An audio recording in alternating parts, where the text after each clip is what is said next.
हमारी जो चर्चा है वो महानता की तरफ रहेगी लगातार निश्चित रूप से। तो भागवत जी की चर्चा हम कर ही रहे हैं। भागवत जी कहाँ से शुरू करें, क्या कहें, लेकिन इतना कहें कि बस जब जीवन समाप्ति की तरफ हो, और समाप्ति का मतलब है कि हम सब मरने की तरफ ही बढ़ रहे हैं, ना होश है ना आभास है, बस चल रहा है, जीवन चल रहा है, कमा रहे हैं, खा रहे हैं, मकान खरीद रहे हैं, गाड़ियां खरीद रहे हैं, जैसा जीवन चल रहा है उसमें अपने आप को बहुत बहुत एकदम होशियार समझते हैं कि हमने पता नहीं क्या कर लिया। ऐसा जीवन होता नहीं है, ये थोड़े दिनों का है महाराज। जिस प्रकार से नींद आ जाती है तो होश रहता है क्या बताइए, फिर पता नहीं चलता है कि आप किस अवस्था में सो रहे हैं। फिर आप एकदम मस्त हो जाते हैं जब निद्रा की अवस्था में चले जाते हैं, फिर संसार आपसे छूट जाता है और उस स्थिति में बस एक आनंद वाली अवस्था होती है जिसमें आपको सुबह ही जाकर चेत होता है कि हाँ अब वापस मुझे होश आ रहा है। यही अवस्था, इसे मृत्यु कहते हैं कि जिस प्रकार से नींद में हम चले जाते हैं उसी प्रकार से हमारा मौत आ जाती है, और मौत आती है तो मृत्यु अवस्था वही है जिसमें हम परम आनंद में चले जाते हैं। हाँ, शरीर को छोड़ना भी एक बहुत बड़ा भाग होता है। हाँ गुरुदेव सही बोल रहे हैं महाराज। इसलिए क्योंकि महाराज शरीर को छोड़ना केवल चोला बदलना है कि आज इस चोले को छोड़ा, दूसरे चोले को ग्रहण किया, लेकिन ये बात बहुत महत्वपूर्ण होती है कि जो चोला आपको मिला उस चोले में आपने क्या किया, आपके कर्म क्या थे। देखिए, पशुओं की योनि में कोई चला गया तो उसका तो कोई अस्तित्व है नहीं, कीड़े मकोड़ों की योनि में कोई चला गया तो उसका कोई अस्तित्व नहीं है। अस्तित्व मानव का है, मनुष्य समुदाय का है। ये मानव एक बहुत बड़ा उद्देश्य लेकर परमात्मा एक जीवात्मा को मनुष्य के शरीर में स्थापित करती है। हाँ, और वहां पर बुद्धि रहती है, विवेक रहता है, भक्ति रहती है, ज्ञान विज्ञान, हाँ, मन बुद्धि चित्त अहंकार, चार चीजें उसमें, ये सब चीजें ज्ञान विज्ञान भक्ति भाव भजन, प्रभु के प्रति निष्ठा, आपका कर्म, आपका उद्देश्य, ये सब चीजें जुड़ी रहती है। और ये सब चीजें कब हमारी महान होती है कि जब हम मानव की देह में रह के थोड़ा थोड़ा जब प्रभु का चिंतन करना प्रारंभ करते हैं, भगवान का नाम लेते हैं, उनका गुणगान करते हैं, और हमारे मन में जो कपट भरा है, जो छल भरा है, जो छिद्र भरा है, जो उल्टी पुल्टी भावनाएं भरी है, उन भावनाओं में जब हम भगवान की भक्ति में बढ़ने की कोशिश करते हैं, कोई सदगुरु का सानिध्य ग्रहण करते हैं, किन्हीं महात्माओं के दर्शन करते हैं, संतों के चरणों में जब अपने शीश को नवाते हैं, तो उनसे हमारी बुद्धि शुद्ध होती है। और मान लीजिए यज्ञ किया, हवन किया, तप किया, साधना की, तो उनसे बहुत बड़ा लाभ है धीरे धीरे होने लगता है। और जब हमारा भजन करने से, हमारी भगवान की भक्ति करने से, श्री ठाकुर जी का नाम लेने से, हाँ, अपने इष्ट देवता को मनाने से जैसे जैसे हमारी बुद्धि शुद्ध होती है, उसके बाद में वैसे वैसे भगवान भी हमारे हृदय में मजबूत होता जाता है। तो इन सब चीजों के लिए केवल मानव की देह ही काम करती है। श्री भागवत जी कहते हैं कि यदि राजा परीक्षित गाय की योनि में होते तो क्या उनका कल्याण हो जाता, यदि वो भैंस की योनि में होते, क्या कुत्ते की योनि में होते तो क्या उनका कल्याण हो जाता। उनका कल्याण कभी नहीं होता महाराज, क्योंकि भगवान ने मनुष्य शरीर में ही सोचने की सामर्थ्यता दी है। भगवान ने मानव की देह में ही ये सब चीजें कुछ अच्छा करने की भावनाएं दी है। वो केवल मनुष्य के शरीर में ही सिद्ध हो सकती है, बाकी और किसी योनियों में ये सब चीजें सिद्ध नहीं हो सकती। इसलिए हमारा पहला कर्तव्य है कि हम मानव बनने की कोशिश करें, हम मनुष्य बने। दिखते हैं मनुष्य टाइप है, लेकिन मनुष्य बन नहीं पाते। यदि मनुष्य होते तो हम कभी भी अपने जीवन में कोई गंदी चीज शरीर में नहीं डालते। यदि हम थोड़े से भी मनुष्य होते तो हमें पता रहता कि हाँ, हमें कितना क्रोध आ रहा है। हम मनुष्य होते तो हम अपने पर नियंत्रण करने की कोशिश करते। लेकिन आज की आबो हवा ऐसी हो गई है भक्तजनों कि खुद के ऊपर नियंत्रण करना दूभर हो गया है ही नहीं, किसी का भी नियंत्रण नहीं है। अपना जीवन एकदम ऐसे ही छोड़ रखा है कि चल रहा है, हो रहा है, बस कमा लीजिए। जो जितना ज्यादा धन लेकर आता है, जो जितना ज्यादा पाप कमा कर लाता है, जो जितना ज्यादा पाखंड करता है, जो जितना ज्यादा छल करता है, जो जितना ज्यादा कपट करता है, उसकी बस संसार में महानताएं सिद्ध हो रही है महाराज। पर ऐसी महानताएं केवल हम सबकी बात है, आप अन्यथा ना ले किसी भी शब्द को महाराज। ये सब जो भावनाएं हैं हम केवल संसारियों के साथ में तो कर सकते हैं, हम जैसे किसी को जैसे जो बनाना है बना सकते हैं, लेकिन हम भगवान को नहीं बना सकते, हम सदगुरु को नहीं बना सकते। क्यों नहीं बना सकते? इसलिए नहीं बना सकते क्योंकि वो हमसे बहुत सम्माननीय है, माननीय है।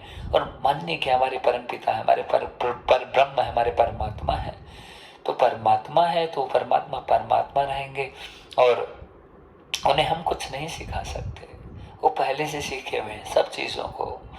इसलिए हमें क्या करना है, हमें जितना हो सके भगवान का भजन करने की कोशिश करें, परमात्मा की तरफ हम सानिध्य को ग्रहण करें, जीवन महान होगा। श्री व्यास जी महाराज ने कथा को लिखा और लिखते ही राजा परीक्षित जी की चर्चा यहाँ पर सुखदेव जी के साथ में हुई है।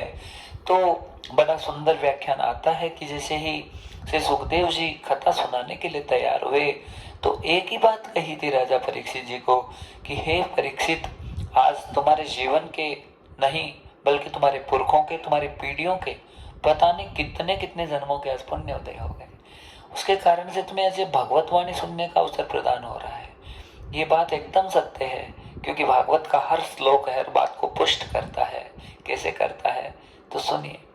एतस्मात् परे किंचिन मन शुद्धये न विधते जन्मान्तरं भवेत् पुण्यम् श्रीमद्भागवतामृतम्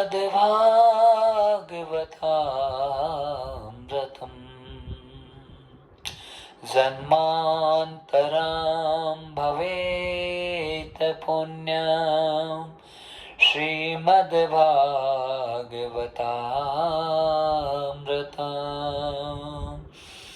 जन्म जन्म के पुण्य उत्पन्न होते हैं तब जाके कथा मिलती है। श्री सुखदेव जी ने राजा परीक्षित जी को बैठते ही बात करते ही सीधी यही बात कही कि राजन, आज तो तुम्हारे जन्म जन्म के कोटि कोटि जन्मों के पुण्य उदय हो गए हैं, उसके कारण से आज तुमको आज भागवत जी की कथा श्रवण करने का अवसर प्रदान हुआ है।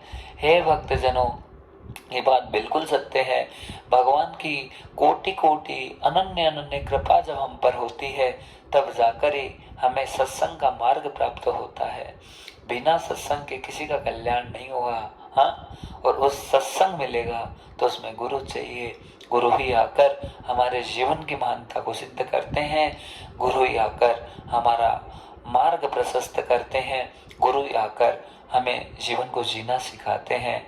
आप ही तो कहते हैं गुरु बिन भव निधि तरहि न कोई, गुरु बिन भव निधि तरहि न कोई, राम कृपा बिनु सुलभ न सोई, गुरु बिन भव निधि तरहि न कोई, गुरु बिन भव निधि तरहि न कोई, राम कृपा बिनु सुलभ न सोई, राम कृपा बिनु सुलभ न सोई। श्री राम जय राम, जय जय राम, श्री राम जय राम, जय जय राम। सदगुरु जी की कृपा से ही सब चीजें राजन सिद्ध होती है। हे राजा परीक्षित, आज आपके जीवन के अनन्य अनन्य पुण्य जागृत हो गए राजन, कि आज मैं आपके सामने आकर खड़ा हो गया हूँ। श्री सुखदेव जी महाराज अपने सुंदर वाणी के द्वारा आज राजा परीक्षित की आत्मा को पहले से प्रसन्न कर दिया महाराज। ये बहुत महत्वपूर्ण बात है भक्तजनों। हम किसी भी गुरुदेव भगवान के सामने जाते हैं तो गुरुदेव भगवान के वचन क्या रहते हैं, वो हमें क्या कहते हैं, वो उनका पहला शब्द ही हमारी सारी बीमारियों को खा जाता है। श्री सुखदेव मुनि महाराज ने पहला शब्द साष्टांगम तदम प्रणामम यथा, जब साष्टांग प्रणाम हुआ श्री राजा परीक्षित जी के द्वारा, तो पहला जो शब्द सुखदेव जी के मुख से निकला वो यही था कि क्यों चिंता करते हो, हाँ,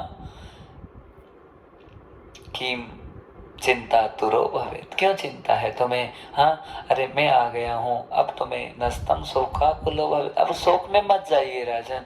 ये पहला शब्द जीवन को बनाता है। इसलिए किसी भी गुरुदेव भगवान के सामने जाएं, अपने जीवन की बड़ी से बड़ी परेशानी को लेकर जाएं और गुरुदेव भगवान के मुख से यदि सुंदर सुंदर शब्द निकल जाएं कि आप चिंता मत कीजिए, आपका सब काम भगवान सिद्ध करेंगे, तो बस ये पहला शब्द हमें हल्का कर देता है। आज राजा परीक्षित जी के सामने श्री सुखदेव मुनि महाराज ने बड़ा सुंदर उत्तर दिया है और यही कहा, राजन आप के पीढ़ियों के और आपके कोटि कोटि जन्मों के कोई पुण्य उदय हुए हैं।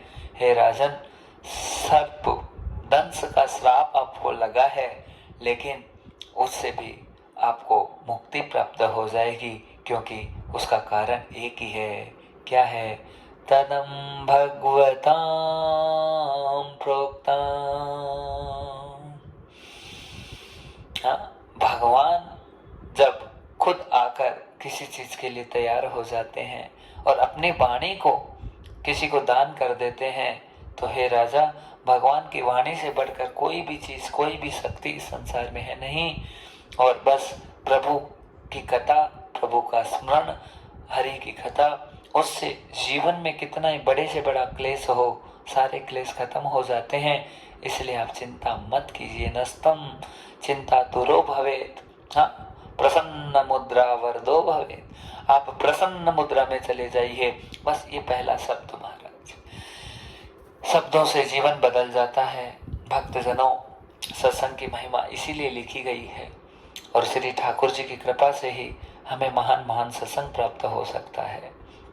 आज सुखदेव मुनि महाराज ने राजा परीक्षित जी को अपने सामने बैठाया और बैठाकर कह दिया, हाँ, सप्त दिवसे पर्यंतम चह, 7 दिन के बाद में हे राजा परीक्षित तक्षक नाग आएगा। उससे तुम्हें नुकसान होगा या नहीं होगा वो तो आगे की बात रहेगी, लेकिन पहले तुम्हारा श्रम है, तुम्हारा परिश्रम है, तुम्हारी तपस्या है, तुम्हारा पुरुषार्थ है। पुरुषार्थ हमारा भी एक ही चीज से सिद्ध हो सकता है, उसका नाम भगवान की भक्ति है।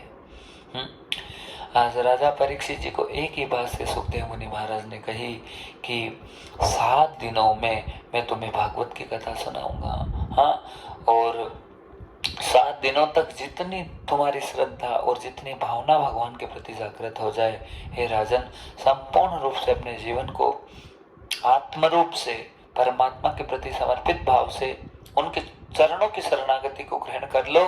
फिर मौत भी आएगी तो तुम्हारा कुछ बिगाड़ नहीं पाएगी।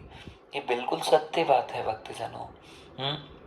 मृत्यु आना जीवन की सबसे बड़ी सच्चाई है, शरीर छूटना जीवन की सबसे बड़ी सच्चाई है, क्योंकि हमारा जीवन मेटेरियलिस्टिक है, भौतिक है, और उससे तो एक दिन नश्वर है, वो तो नष्ट होना ही है। आप चाहे कोई नहीं बचा सकता उसको, तो शरीर जाएगा, लेकिन शरीर जाने से पहले इतनी कुछ महानताएं हमारे जीवन में सिद्ध हो जाए, कुछ अच्छा हम कर लें और इतना अच्छा हमसे हो जाए कि बस अब हमारा आगे का लोक सुधर जाए।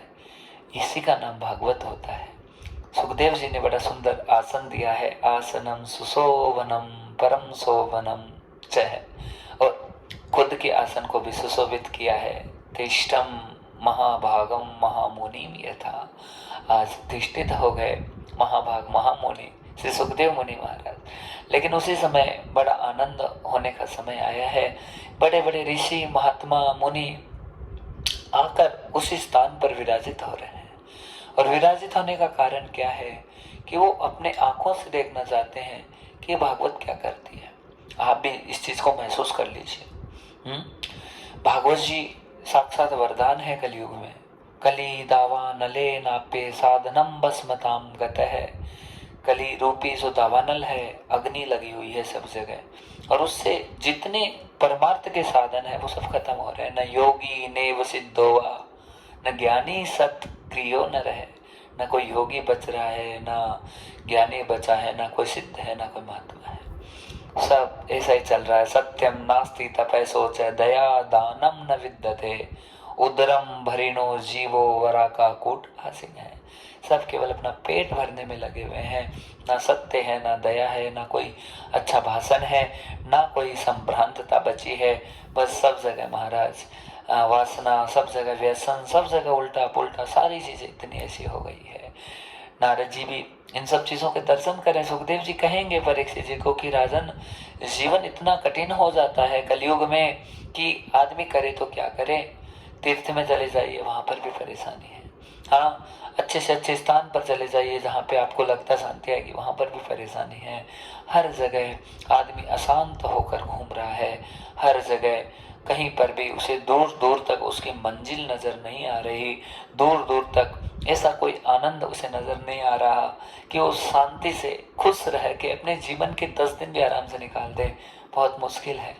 आधा घंटे में जो खुशी आती है भक्तजनों, उस खुशी पर ऐसा कोई ऐसी नजर लग जाती है, ऐसा मातम छा जाता है उस खुशी पर कि वो खुशी हाथों हाथ खत्म हो जाती है। उस खुशी का इतना सा भाग भी हमारे जीवन में नहीं बचता। सुखदेव जी को सुखदेव जी महाराज है, माफ करना, परीक्षित जी को यही बातें कह रहे हैं कि राजन, स्थिति इतनी विचित्र हो चुकी है कलयुग में। केवल तुम ये मत सोचो कि तुमको श्राप लगा है। अरे राजा, हर आदमी श्रापित होकर ही तो घूम रहा है।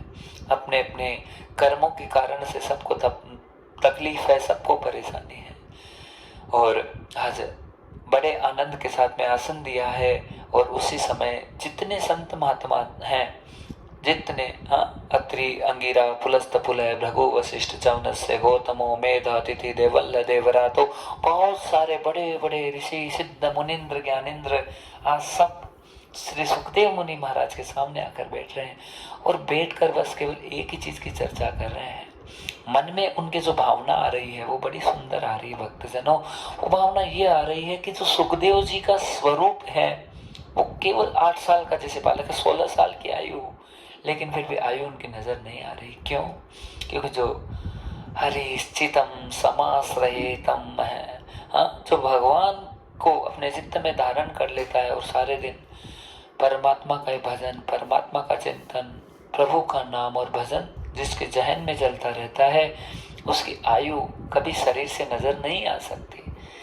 परमहंस है सुखदेव जी महाराज, ज्ञानेंद्र मुनिंद्र है महाराज, और इतने महान है कि जन्म लेते ही हम सब जानते हैं इस कथा को कि माता वितिका के गर्भ से निकलते ही सीधे जंगल की तरफ दौड़ पड़े।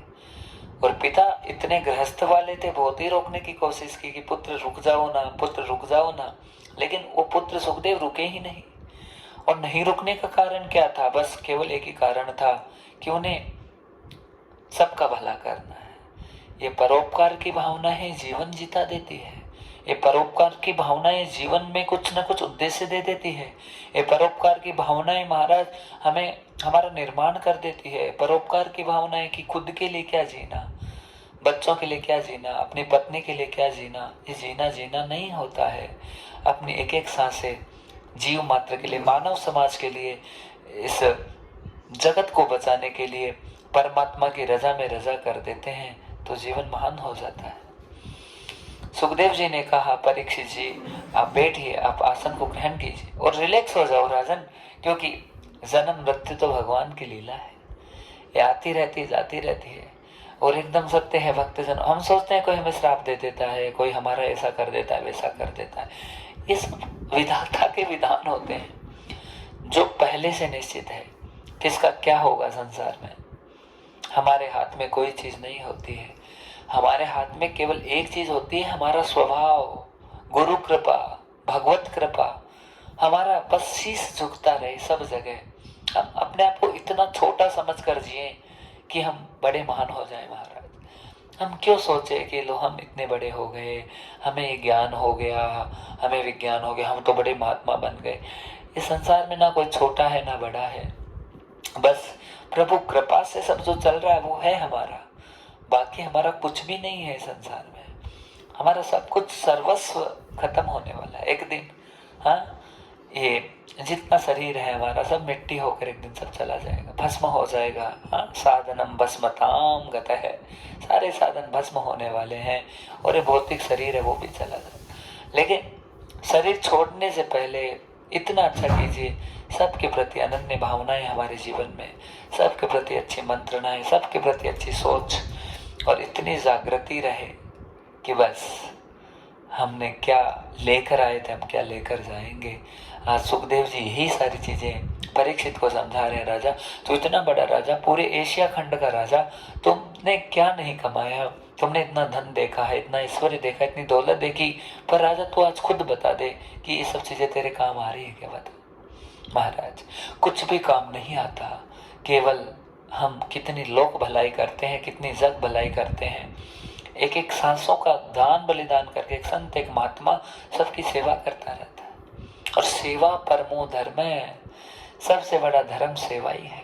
हाँ, सेवा तुल्यम कोई धर्म नहीं है महाराज। और बस करते जाइए करते जाइए, हमें जीवन में ये भी आभास नहीं होगा हमने क्या कर दिया।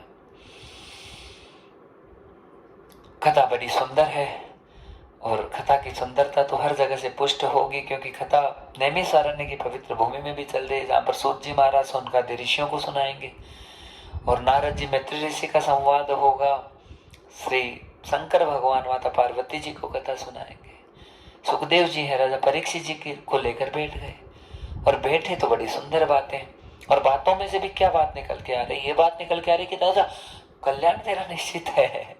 कल्याण का मार्ग क्या है? संत दर्शन है, ये सबसे बड़ा कल्याण है महाराज। हाँ, भगवत वाणी, भगवान की वाणी, ठाकुर जी की वाणी हमें कैसे भी श्री गुरु मुख से हमें निरंतर मिलती रहे, इससे बढ़कर कोई सौभाग्य नहीं हो सकता हमारा।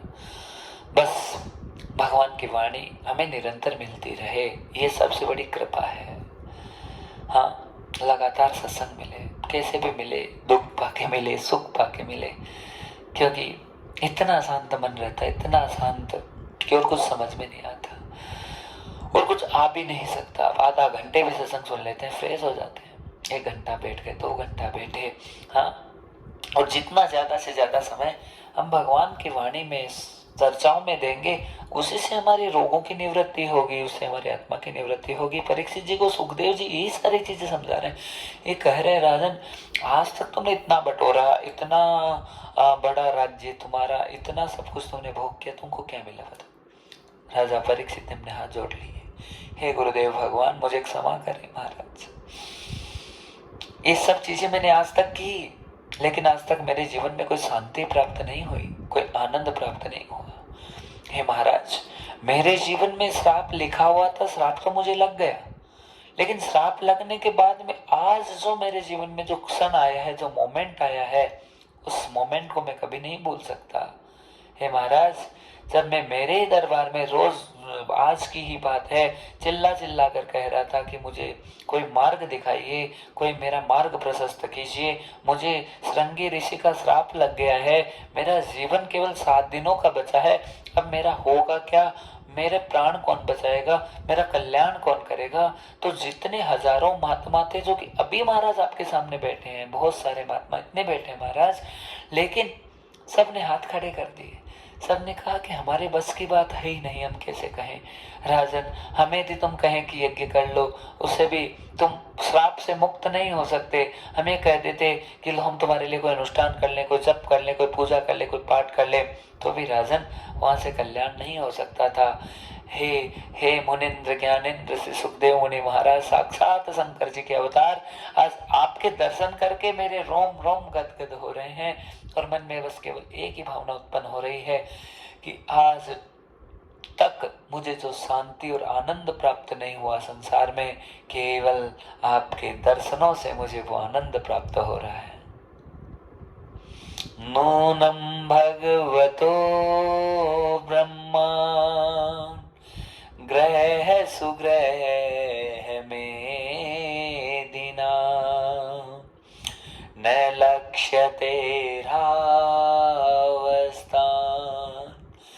मपि गोदो हनं क्रचित्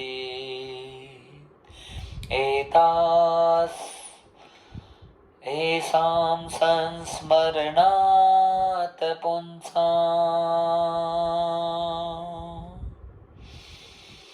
सद्यं शुध्यन्ति विग्रहा किं पुनः दर्शनम् स्पर्शम् पादशोचां सनादिभिः।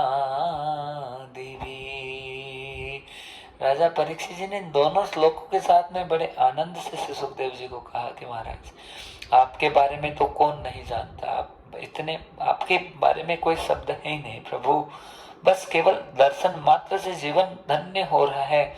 आप गृहस्थियों के घर में जितना गाय धोई जाती उतने समय तक रुकते हैं महाराज, और आज मेरे तो पता नहीं कौन से जन्मों के भाग्य उदय हो गए कि आज आपने मुझे स्पर्श कर लिया।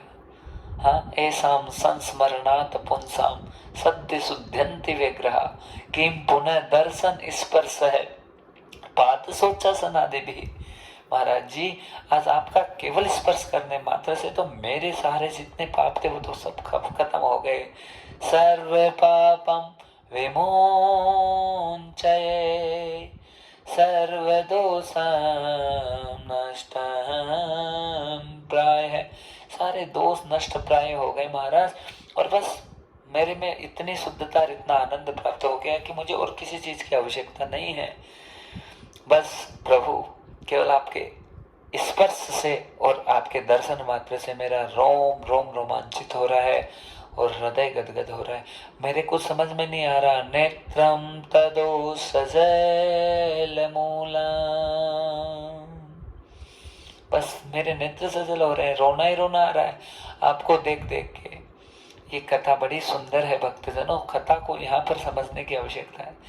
हाँ, जब भी हम किसी महान विभूति के दर्शन करें और हमारे नेत्र चालू हो जाएं, हमारे आंखों से आंसू बहने लगे, ये भगवान की सबसे बड़ी कृपा है, ये मेरे प्रभु की सबसे बड़ी करुणा है कि हम परमात्मा के किसी दूत के सामने, भगवान के किसी अनन्य भक्त के सामने बैठते हैं और हमारे नेत्र सजल हो जाते हैं, आंखों से केवल और केवल रोना ही रोना आता है, तो ये प्रभु की सबसे बड़ी कृपा होती है।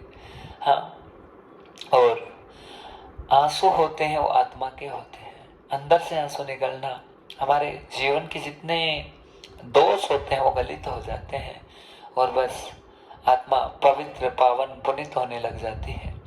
और ये सब चीजें कब आती है? जब हम किसी संत की शरणागति को ग्रहण करते हैं। सुखदेव जी ने बड़ा सुंदर कहा, राजन, आज तुम्हारे बहुत बड़े भाग्य हैं कि आज तुम सामने हो। उसी समय लीला हुई है, स्वर्ग के जितने देवता हैं आज सुखदेव जी के सामने आकर प्रकट हो गए। अमृत का कलश ला कर दिया, महाराज पिला दीजिए परीक्षित जी को, हाँ अमर हो जाएंगे, और कथा का पान हमें करा दो। कथा का श्रवण करने के लिए सारे देवता आए हैं और उनके मन में अच्छी भावना नहीं। देवता तो आए, भगवान शंकर जी ने केवल नीचे बैठकर, कैलाश पर्वत पे कोई आसन नहीं था उनके पास में, महान कैलाश की चोटी तलहटी पर बैठकर माता पार्वती का कल्याण करने के लिए बैठ गए, और वहां कल्याण से सुखदेव जी का लिखा हुआ था। लेकिन यहाँ देवता कुछ न कुछ स्वार्थ लेकर आए महाराज। शंकर जी के मन में कोई स्वार्थ नहीं, सुनाने वाले के मन में कोई स्वार्थ नहीं, लेकिन जितना श्रोता महान, वक्ता महान होता है, क्षमा करें, तो श्रोता भी है उनके बराबरी का होता है तो कथा महान हो जाती है। लेकिन कथा हम किसी लोभ और लालच के लिए सुनते हैं तो उस कथा का महाराज कोई फायदा नहीं होता है। कथा केवल निष्काम भाव से कि बस मेरे प्रभु के प्रति मुझे शरणागति हो जाए, मेरी जो प्रीति है, मेरा जो आनंद है, संपूर्ण रूप से मेरे गोविंद के चरणारविंदों में प्रतिपुष्टित हो जाए, आनंदित हो जाए, इस भाव से यदि हम कथा का श्रवण करते हैं तो हमारा जीवन महान होता है। इसलिए हमें और कुछ नहीं सोचना, बस केवल एक ही बात को हम सोचें कि बस प्रभु के चरणों में आ गए, हम मेरे प्रभु जाने, उनका काम जाने। इस भावना से हमको हमेशा कथा सुननी चाहिए। देवताएं अपना स्वार्थ सिद्ध करने आए हैं, उनको इससे मतलब नहीं है कि ये कथा मेरे लिए क्या करेगी, क्या होगा इससे, बस ये है कि सब पुण्य मिल जाए, पुण्य मिल जाए। केवलम पुण्यम उपार्जितो, केवल पुण्य को उपार्जित करने का उद्देश्य लेकर आए हैं, उससे कभी भला नहीं हो सकता। इसलिए उद्देश्य क्या हो कि कथा सुनते सुनते प्रभु से प्रीति हो जाए, उनके प्रति शरणागति हो जाए, उसका नाम भागवत है। पुण्य, हम कोई भी अच्छा कार्य करते हैं तो पुण्य तो हमें ऐसे मिलते हैं, लेकिन पुण्य से क्या होगा महाराज? पुण्य से मकान तो मिल सकता है, लेकिन उस मकान में शांति आएगी नहीं आएगी, इसकी क्या गारंटी बताइए? हाँ, पुण्य से भौतिक चीजें प्राप्त हो जाएगी, लेकिन उन सब चीजों से हमें आनंद अच्छा लगेगा कि ना लगेगा? पुण्य से रसगुल्ला तो आ सकता है, पर रसगुल्ला खट्टा आ गया, खराब आ गया, तो फिर क्या करेंगे बताइए? हाँ, वही रसगुल्ला फिर डायबिटीज बन जाता है, यदि ज्यादा मीठा या हमारे शरीर को सूट नहीं कर रहा है। वही रसगुल्ला फूड पॉइजनिंग पर लेकर चला जाता है। कब कि हमने बस केवल लेना था, मिल गया, ऐसा नहीं सोचना। हमें कभी भी हम भगवान का कार्य करें, प्रभु से संबंधित कोई भी चीज हो, तो उसमें हमारी भावनाएं केवल प्रभु के कार्य के प्रति समर्पित होनी चाहिए। कथा कोई भी कराए, कथा कोई भी करे, बस दोनों की भावनाएं एक ही हो कि हम सनातन धर्म के उत्थान के लिए, हम मानव धर्म के कल्याण के लिए कथा कर रहे हैं। ना तो वक्ता को कभी सोचना चाहिए कि मुझे उस कथा से धन प्राप्त हो जाए, ना कभी श्रोता को सोचना चाहिए कि बस केवल मुझे पुण्य प्राप्त हो जाए। सारे देवता आए हैं। आज सुखदेव जी ने कहा, हे देवताओं, मैं आपको कथा नहीं सुना सकता, मना कर दिया साफ साफ। और मना करने का कारण क्या था? यही था महाराज, सुधा कुंभम गृहीत्वेव देवास तत्र समागमन। हाँ, सुधा का कुंभ लेकर आए, और मना करने का कारण एक ही है, क्योंकि भावनाएं शुद्ध नहीं है। जाकी रही भावना जैसी, प्रभु मूरत देखी तिन तेसी, जाकी रही भावना जैसी। किस भाव से कथा का श्रवण करते हैं, ये बहुत महत्वपूर्ण चीज है। अनन्य भाव लेकर आए, हाँ, भावों से हम जुड़े रहें तो कथा हमारे लिए मान होती है। लेकिन देवताओं के भाव केवल बस पुण्य बढ़ाने के हैं। कथा भागवतीम पुण्याम यदा भगवाचुक है कि भागवत रूपी जो वाणी, उसे पुण्य ऐसे ही बढ़ेंगे।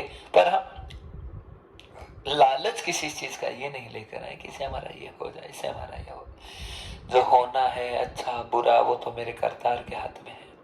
जो जैसा होना है वो तो होकर ही रहेगा। भगवान, आप कितना उसे बदलने की कोशिश कर लें, कितना उसे मिटाने की कोशिश कर लें, वो चीजें कभी नहीं मिट सकती है। हाँ, और मिटेगा तो क्या, हमारा अस्तित्व, हमारा वजूद मिट सकता है, लेकिन वो कभी चीजें खत्म नहीं हो सकती।